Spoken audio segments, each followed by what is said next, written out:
We're seeing more and more businesses employing the use of unmanned aircraft system known as drones to take care of the day-to-day operations. Boeing and computer contractor SAIC are two companies already using the technology, and that's not without its share of critics. Drones have been accused of threatening the public's safety and privacy. However, drones aren't going away anytime soon.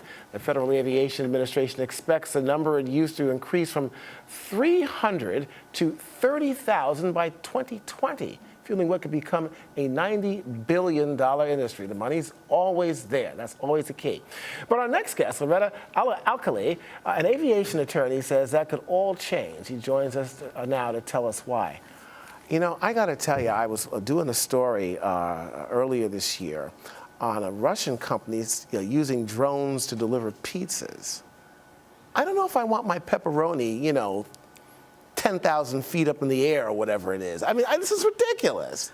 Well, I'm a big advocate and a big proponent of drones. And I know you are. I think it'll be a while before we see pizza delivery in Manhattan. But I think that we're going to see drones delivering medicines in disaster areas, doing all kinds of relief work. And we're seeing a lot of drones used today in a lot of businesses, for example, in agriculture, where they can sense the status of crops and perhaps limit the amount of pesticides, can direct water resources so that, for example, in California, we're not wasting water on crops, using it appropriately. Search and rescue. There's all kinds of exciting possibilities. Well, see, that makes sense to me, and it really does. But in the other context of using drones, say, for instance, Google or some other huge company delivering products to your house, FedEx, perhaps, UPS, stuff like that, they're using drones.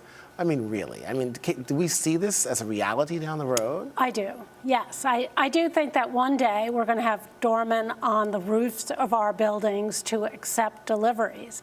It's not going to be in the next year or 2 years, but I do think in the very near future we're going to see drones delivering in remote areas, in very rural areas, and I think eventually the technology will be such that drones will become like cell phones, something that is just a part of our way of life. And they have tremendous environmental benefits because they use much less natural resources like fuel than airplanes do. Okay, but here's the thing, though, the issue of privacy.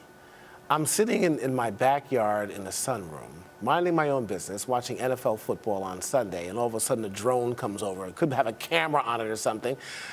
Who wants that? And how do you regulate that? Well, I think that there are potentially nefarious uses of drones, but that doesn't mean that we stop all the positive benefits of drones. So I understand that some people have concerns that drones could be used in a way that would invade their privacy. But that doesn't mean that you stop or slow down the technology. You have to find a way to protect against that. And I think there will be, for example, the geofencing that people talk about, electronic ways of limiting where drones can go. I think it's an issue, but I think that it's an issue that needs to be dealt with without stopping the technology altogether. I'm just wondering, how the world will be in the next 10 or 15 or even 20 years. You're saying by 2020 it could be a $90 billion business, like drones all over the place. I mean, like little insects. I think there's a commercial out there right now, like drones are attacking people. In fact, we have a drone right here in our studio. I don't know what happened to it. It got kind of silent. I thought they were going to fly it over here. I don't know what happened to it, but I thought they were going to. In fact, it's coming over now.